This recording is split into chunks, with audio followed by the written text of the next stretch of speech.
អូនមួយថ្ងៃវិស័យមួយឆ្នាំបងគេរំចាំថ្ងៃវិលនេះដួងចិនទុនទិញខាននឹកអូនរាល់ថ្ងៃគ្មានផ្លាប្រឡាចាំបានទេថ្លៃបងជួយរីរៃគោស្នេហាជីវ៉ាថាអូនជួយដូចបងដែរឬបងជឿព្រោះបងនឹកម្លេះទេ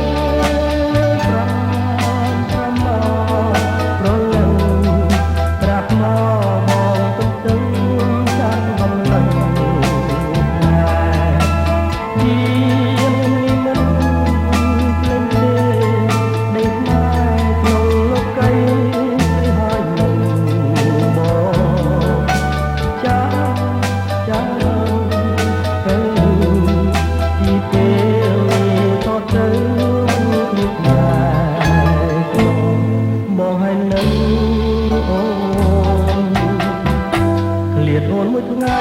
វិស័យមួយឆ្នាំបងគេរំចាំថ្ងៃវិលនេះដួងចិនទុនទិញខាននឹកអូនរាល់ថ្ងៃគ្មានផ្លែក្រណាត់បានទីថ្លៃបងព្រួយរី